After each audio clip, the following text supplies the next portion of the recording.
दिल्ली के प्रतिष्ठित अस्पताल में एक भव्य चैरिटी फंक्शन चल रहा है, जहां शर्मा परिवार, राजेश, सुनीता और विक्रम बड़े ठाट बाट से महंगे मेडिकल इक्विपमेंट दान कर रहे हैं। आज हमारे शहर के गरीब मरीजों के लिए ये हमारा छोटा सा योगदान है। हम शर्मा परिवार हमेशा समाज सेवा को अपना धर्म मानते आए हैं। जी हाँ, हमारा मानना है कि भगवान ने हमें जो दिया है उसका कुछ हिस्सा जरूरतमंदों के साथ बांटना चाहिए। यही तो हमारी संस्कृति हमें सिखाती है। परहित सरिस धर्म नहीं भाई, पर पीड़ा सम नहीं अधमाई। ये सुनकर सभी ने खूब तालियां बजाई और मीडिया वालों ने उनकी तस्वीरें खींची। धन्यवाद, आप सभी का बहुत बहुत धन्यवाद। सुनिए जी, कितना टैक्स बचेगा इस डोनेशन से? काफी टैक्स बचेगा भाग्यवान। आयकर अधिनियम की धारा 80G के तहत दान पर 50% तक टैक्स छूट मिलता है। वाह, इसे कहते हैं एक तीर से दो निशान। इससे हमें टैक्स में छूट भी मिलेगा और समाज में हमारी रेपुटेशन भी इतनी बढ़ जाएगी कि हर कोई भारी भरकम दहेज लेकर हमारे विक्रम के लिए मेरे दरवाजे पर अपना माथा रगड़ेगा। एक मिडिल क्लास परिवार के घर में खुशी का माहौल है। अधेड़ उम्र का मोहन गुप्ता अपनी पत्नी कमला और बेटी अनु के साथ बैठा है। अनु बेटा, देख, आज हमारे छोटे से घर में शहर के मशहूर बिजनेसमैन राजेश शर्मा के यहाँ से रिश्ते की बात आई है। उनका बेटा विक्रम सॉफ्टवेयर इंजीनियर है, बहुत अच्छा लड़का है और परिवार भी बहुत सम्मानित है। हाँ बेटा, उनका बहुत नाम है समाज में। अस्पताल, स्कूल सब में दान करते रहते हैं। ऐसे घर में जाकर तो बिल्कुल रानी की तरह रहेगी। लेकिन पापा, मैं अभी अपनी टीचिंग जॉब नहीं छोड़ना चाहती। मुझे बच्चों को पढ़ाना बहुत अच्छा लगता है।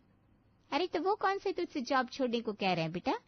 जॉब मत करो, छोटे कपड़े मत पहनो, ऐसे बैठो, ऐसे उठो, ये सब केवल हम मध्यम और निम्न वर्गीय परिवारों में ही होता है। बड़े लोग बहुत खुले विचारों वाले होते हैं। अगले दिन शर्मा परिवार गाजे बाजे और ढेर सारे फल फूल लेकर गुप्ता परिवार के घर आया, जहां विक्रम अनु से बोला, अनु जी, मैं चाहता हूँ कि आप शादी के बाद भी अपना काम जारी रखें। आजकल के जमाने में लड़कियों का काम करना बहुत जरूरी है। मैं हमेशा आपका साथ दूंगा। आज से आपके सपने मेरे सपने हैं। सच में? आप वाकई में मेरी नौकरी को सपोर्ट करेंगे? बिल्कुल, मैं चाहता हूँ कि आप अपने सपने पूरे करें। मुझे पूरा विश्वास है कि हम दोनों मिलकर एक खुशहाल जिंदगी बनाएंगे। उधर सुनीता मुस्कुराते हुए कमला से बोली, कमला जी, मैं आज बहुत खुश हूँ। अनु जैसी सुशील और समझदार बहू पाकर मैं अपने आप को बहुत भाग्यशाली मानती हूँ। देखिएगा, हमारे घर में वो राजकुमारी की तरह रहेगी। मोहन भाई, मैं भी आपको जुबान देता हूँ, हम कभी भी अनु को आपके घर से कम प्यार नहीं देंगे, क्योंकि अब वो हमारी भी बेटी है। कुछ महीनों बाद रिश्ता पक्का हो गया और शादी का दिन आया, जहां शर्मा परिवार ने धूमधाम से बहुत भव्य शादी की। राजेश भाई, आपने हम लड़की वाले से भी ज्यादा खर्चा कर दिया। ये देखकर हमें बहुत शर्म आ रही है। अरे ये क्या कह रहे हैं मोहन भाई, ये तो हमारी खुशी है। हमारा विक्रम इतनी अच्छी लड़की पा रहा है, ये तो हमारा सौभाग्य है। अनु इस शादी से बहुत खुश थी, क्योंकि विक्रम उससे हर बात में सहमत होता और उसके फैसलों का सम्मान करता। मगर किसी को पता नहीं था कि असली खेल अब शुरू होने वाला था। शादी के अगले दिन सुबह 5 बजे सुनीता अनु के कमरे में आई। अनु बेटा उठो, हमारे घर में सुबह 5 बजे उठकर सबके लिए चाय नाश्ता बनाने का रिवाज है। मैं जानती हूँ तुम देर से उठने की आदी हो, लेकिन अब ये सब नहीं चलेगा। अब तुम्हें मेरे घर के नियमों का पालन करना होगा। जी सासू माँ, मैं बिल्कुल तैयार हूँ, आप परेशान मत होइए। और हाँ बेटा, एक बात और, अब तुम्हें बाहर काम करने की जरूरत नहीं है। विक्रम इतना कमाता है कि तुम घर में आराम से रह सकती हो। नौकरी करके क्यों अपने आप को परेशान करना। ये सुनकर अनु चौंक गई और शाम को जब विक्रम घर आया तब बोली, सुनिए जी, आपने तो कहा था मैं शादी के बाद भी नौकरी कर सकती हूँ, अब अचानक आप क्यों ना नुकुर करने लगे? अनु माँ सही तो कह रही है, मैं इतना कमाता हूँ कि तुम्हें काम करने की जरूरत नहीं है। फिर लोग क्या कहेंगे, हमारी बहू नौकरी करती है।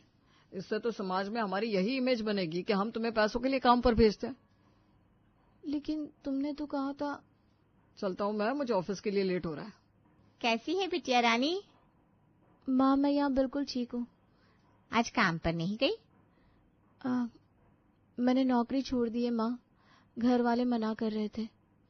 लेकिन शादी से पहले तो। तभी सुनीता ने झटके से फोन छीन लिया। कमला जी, अनु रोज आपको फोन करती है, क्या बात है? क्या यहाँ खुश नहीं है? अगर घर में सब ठीक है तो रोज माँ बाप को फोन करने की क्या जरूरत है? लोग तो यही कहेंगे कि लड़की को ससुराल में अच्छा नहीं लगता। नहीं सुनीता जी, ऐसी कोई बात नहीं है। अनु बस देखिए कमला जी, अब अनु हमारे घर की बहू है, उसे हमारे घर के तरीकों को समझना होगा। ऐसे रोज रोज फोन करने से कैसे चलेगा। ठीक है, रखती हूँ फोन, राम राम। तभी एक दिन अचानक से मोहन और कमला अनु से मिलने आए, जिन्हें देख राजेश और सुनीता की तो सिट्टी पिट्टी गुम हो गई। अरे मोहन भाई साहब, आइए, कैसे आप? यहाँ कैसे आना हुआ? जी राजेश भाई, हम बस अनु से मिलने आए थे। तभी सुनीता ने जानबूझकर बहुत तीखा खाना परोसा और कमला को सबसे सख्त कुर्सी पर बिठाया। कमला जी, क्या बात है, खाना नहीं खा रही है? हमारे घर का खाना पसंद नहीं आया क्या? हमारे यहाँ तो यही खाना बनता है। अनु तो खुशी खुशी खाती है। नहीं सुनीता जी, खाना तो बहुत अच्छा है, बस थोड़ा तीखा है। अच्छा, तो आपको हमारा खाना तीखा लगता है। अनु देखो, तुम्हारी मम्मी को हमारा खाना पसंद नहीं आया। लगता है हमारे और आपके घर के तरीके बिल्कुल अलग है। राजेश भाई, आपका बिजनेस कैसा चल रहा है? मैंने सुना है आप नया विस्तार कर रहे हैं। मोहन भाई, बहुत अच्छे दिन आने वाले हैं। सच कहूं तो अगर आप चाहें तो इसमें पार्टनर बन सकते हैं। गारंटीड मुनाफा है, सिर्फ 50 लाख लगा है, साल भर में 5 करोड़ हो जाएगा। मेरी मानिए, ये मौका हाथ से जाने मत दीजिए। वैसे भी अगर हम अमीर बने तो उसका सबसे ज्यादा फायदा तो आपकी बेटी अनु को ही होगा, क्योंकि हमारे मरने के बाद वो और विक्रम ही तो हमारे जायदाद के मालिक होंगे। मोहन को ये ऑफर बहुत पसंद आता है और वो अपना घर बेचकर राजेश को पैसे देता है और फुटपाथ पर एक छोटे से किराए के घर पर रहने लगता है। 1 साल बाद जैसे ही राजेश के घर पर जाने वाला होता है, बाहर उसे अनु खड़ी मिलती है, बिल्कुल कमजोर और घायल। क्या हुआ अनु बेटा, ये क्या हालत बना रखी है तुमने? अनु फफक कर रोते हुए मोहन के गले लिपट जाती है। पापा, मैं और बर्दाश्त नहीं कर सकती। वो लोग मुझे जानवर की तरह रखते हैं। मैं सिर्फ उनके लिए काम करने वाली नौकरानी हूँ। और सासू माँ, वो तो मुझे हर वक्त ताने मारती रहती है। और विक्रम एक नंबर के नामर्द है, जो मुझे पीटते हुए देखते रहता है। बेटा, हमें तो पता ही नहीं था तेरी हालत इतनी खराब है। तूने कभी बताया क्यों नहीं? कैसे बताती माँ, जब भी फोन करती सासू माँ सुनती रहती, और जब आप लोग आते तो वो मुझे मना कर देती है, कुछ मत कहना नहीं तो घर की इज्जत चली जाएगी। ये सुनकर मोहन का गुस्सा फूट पड़ा। कमला, मैं कितना बेवकूफ हूँ। उनके झांसे में आकर मैंने अपनी जमा पूंजी, अपना बिजनेस सब कुछ दांव पर लगा दिया। अब तक 50 लाख रुपए भी उनको दे चुका हूँ और एक पैसा वापस नहीं मिला। और त्योहारों में, शादी ब्याहों में उनके हर बहाने पर हमें जो पैसे और गिफ्ट देने पड़ते हैं सो अलग। बाहर से कैसे सब बर्फ की तरह गोरे बनते थे, लेकिन अंदर डामर जैसे काले हैं। पापा, अब मैं वहां वापस नहीं जाऊंगी। मैं मर जाऊंगी, लेकिन उस नरक में वापस नहीं जाऊंगी। बेटा, तू बिल्कुल सही कह रही है। अब बहुत हो गया। अब मैं भी उनको दिखाऊंगा कि मोहन गुप्ता कोई मूर्ख नहीं है। वो समझते हैं कि हम कमजोर हैं। अब मैं उनके हथियार से ही उनको सबक सिखाऊंगा। तभी अगले दिन मोहन ने अपने पुराने वकील दोस्त रमेश को फोन किया। रमेश, मुझे तुम्हारी मदद चाहिए। मैं राजेश शर्मा के खिलाफ केस करना चाहता हूँ। उसने मुझे 50 लाख रुपए का चूना लगाया है। एक प्राइवेट डिटेक्टिव की भी जरूरत है। तू चिंता मत कर, मैं तुझे शहर का बेस्ट डिटेक्टिव दिलवाता हूँ और धोखाधड़ी का केस भी मजबूत बनाऊंगा। बस तू धैर्य रख। तभी कुछ दिन बाद प्राइवेट डिटेक्टिव सुरेश ने मोहन को रिपोर्ट दी। मोहन जी, राजेश शर्मा एक नंबर का फ्रॉड है। उसकी सारी कंपनी फर्जी है। वो टैक्स चोरी करता है और यही तरीका वो कई परिवारों के साथ अपनाता है। देखिए, मेरे पास सारे सबूत हैं। सच में? मतलब हम अकेले नहीं है जो उनके जाल में फंसे हैं? बिल्कुल नहीं। मैंने 5-6 परिवारों से बात की है, सबकी वही कहानी है। लड़की की शादी, फिर दहेज, फिर बिजनेस के नाम पर पैसा और फिर सब कुछ हड़प जाना और दान दक्षिणा कर कर अपनी इमेज फिर से चमका देना। यही सिलसिला बार बार चलता है। 2 महीने बाद सारी तैयारी पूरी हो गई। मोहन ने अपनी पत्नी और बेटी से कहा, कमला, अनु, अब वक्त आ गया है। राजेश शर्मा और उसके परिवार को सच्चाई का सामना करना होगा। अब देखते हैं उनकी इज्जत कैसे धूल में मिलती है। पापा, मैं तैयार हूँ। अब मैं डरूंगी नहीं। जो सच है वो सबको बताना होगा। उधर विक्रम एक नई लड़की से शादी पक्की कर अपने सगाई समारोह में बैठा था और सुनीता खुशी खुशी अपने मेहमानों के सामने अपनी नई बहू की महिमा का बखान कर रही थी। देखो बहनों, इस बार की पार्टी कितनी शानदार है। सब लोग देखेंगे हमारा परिवार कितना खुशहाल है।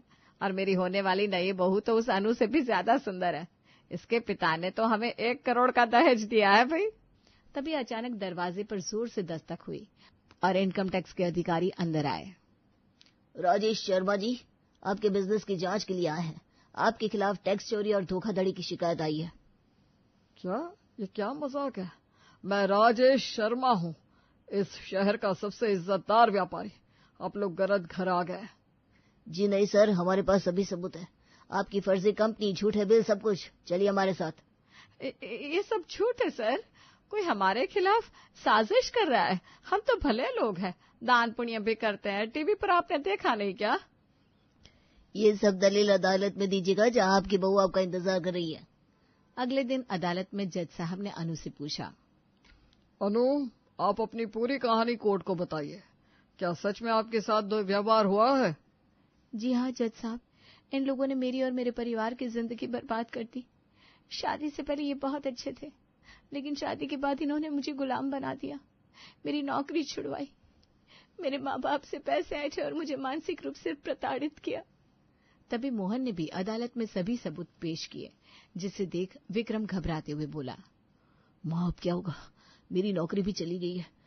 कंपनी ने कहा है कि वो किसी कंट्रोवर्शियल व्यक्ति को नहीं रख सकते। सारे दोस्त भी मुंह फेर रहे। यह सब अनु और उसके बाप की करतूत है। वो लोग हमको बर्बाद करना चाहते थे। हमारी इतनी अच्छी रेपुटेशन खराब हो गई।